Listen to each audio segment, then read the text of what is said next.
Salut tout le monde, j'espère que vous allez super bien. Alors aujourd'hui on se retrouve pour un tuto make-up que j'ai décidé d'appeler Sultry Smoky Eye and Baby Pink Lips. Alors, puisque j'ai déjà appliqué mon fond de teint, je vais passer à l'étape correcteur qui est le Studio Finish de MAC en NC20 que je vais venir appliquer en forme triangulaire sur mes cernes et sur mes imperfections. Chez MAC, la référence NC désigne le sous-ton du fond de teint. Il est censé être opposé à votre sous-ton naturel afin d'achever un sous-ton neutre. N pour neutral et C pour cool. Ça veut dire que le sous-ton du fond de teint est froid, donc il convient aux peaux ayant un sous-ton chaud, c'est-à-dire les peaux dorées ou abricotées. En règle générale, il va convenir aux peaux mates ou asiatiques, mais je dis bien en règle générale car il y a toujours des exceptions.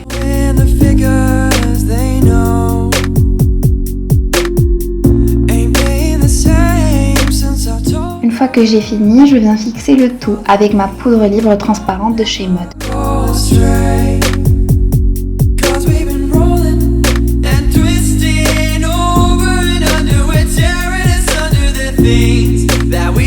Je viens appliquer ma poudre libre en soft yellow de chez MAC. J'en mets pas mal avec ma houppette et je vais la laisser jusqu'à ce que je finisse le maquillage des yeux. Elle va venir illuminer le dessous de l'œil et permettre d'éviter les chutes de fard. Ensuite, je vais venir préparer mes paupières avec ma base préférée qui n'est autre que le Paint Pot en soft ocre de MAC.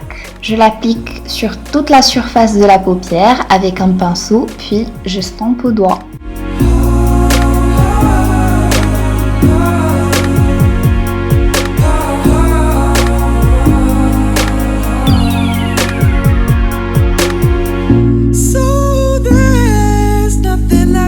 Ensuite, je prends un fard à paupières de couleur claire avec lequel je vais commencer. Et la couleur que j'ai choisie, c'est la couleur Bow de la palette Oh So Special de Sleek. Ensuite, je vais venir prendre cette jolie couleur qui s'appelle Celebrate. Elle vient aussi de la palette Oh So Special de Sleek. Et je vais l'appliquer sur toute la surface mobile de la paupière. Et ne vous inquiétez pas si le rendu n'est pas parfait. Ce n'est qu'une première couche, donc c'est pas grave. Il suffit juste de ne pas dépasser le creux de la paupière. Et voilà. Donc moi je fais ça avec mon pinceau estompeur de Privé que j'adore. J'adore ce pinceau. C'est pas possible. Je l'utilise tout le temps. D'ailleurs j'ai l'impression que je n'utilise plus que lui. Malgré le fait que j'ai une tonne de pinceaux. Mais non, mon pinceau estompeur de Privé... quoi.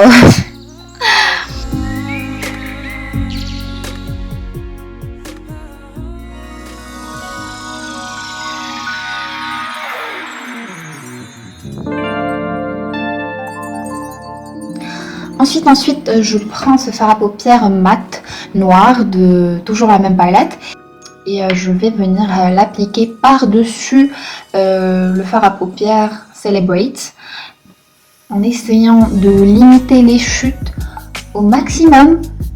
Mais ne vous inquiétez toujours pas si le rendu n'est pas joli d'un premier coup, si c'est pas homogène, s'il y a des zones qui sont plus foncées que d'autres, c'est pas grave. Je vous promets que c'est pas grave parce que ce n'est que la deuxième couche. Il va y avoir une troisième couche qui va venir tout cacher, qui va donner un rendu parfait.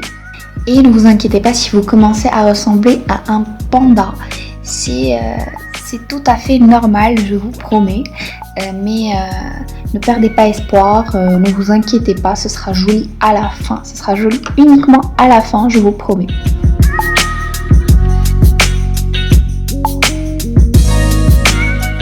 Ensuite, je prends ce très joli fard à paupières Total Intensity de chez Prestige Cosmetics. C'est un très joli taupe métallisé, super pigmenté que je vais venir appliquer par-dessus le tout. Donc c'est ce fard à paupières qui va venir donner cet effet un peu cendré au look.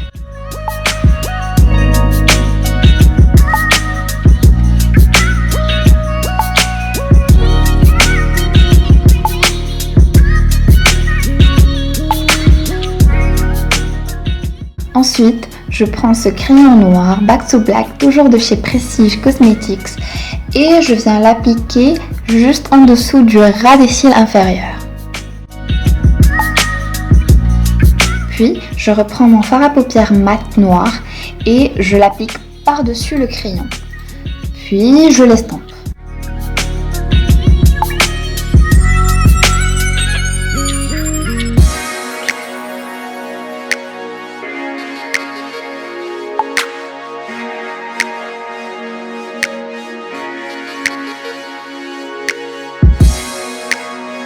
Et puis pour donner un peu d'éclat quand même à toute cette noirceur, je viens prendre cette jolie couleur et je l'applique délicatement dans le coin interne de mes yeux et aussi en dessous du sourcil.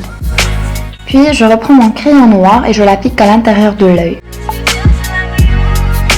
Ensuite, je prends mon mascara qui est le Colossal Go Extreme Volume de Maybelline et je l'applique sur mes cils supérieurs.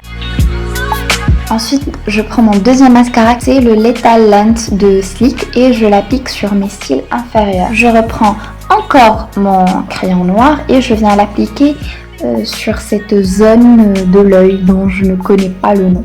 Et je fais ça car je ne vais pas appliquer d'eyeliner pour ce look. Ensuite, j'applique mes faux cils qui sont les Almin 4150. Ça commence à prendre forme un petit peu. Donc on passe aux lèvres et je les prépare en passant mon éponge imbibée de fond de teint dessus. Et je vais venir prendre mon crayon lèvres universel de chez Sephora qui est un crayon transparent qui va me servir de base pour le rouge à lèvres.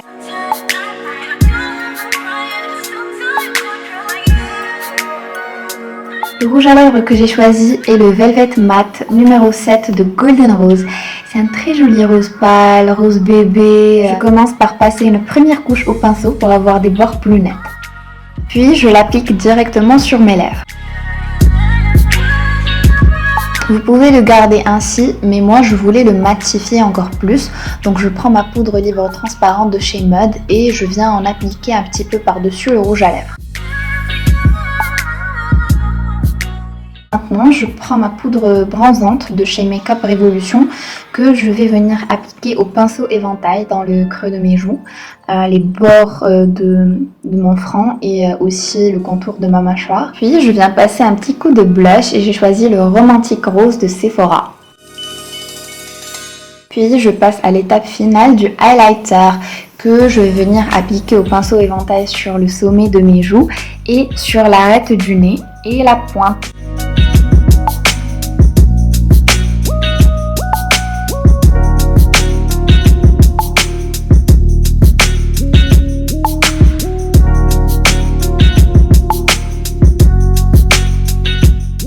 Et voilà, c'est tout pour ce look. N'hésitez pas à mettre un petit pouce bleu si cette vidéo vous a plu et je vous dis à très bientôt. Gros bisous!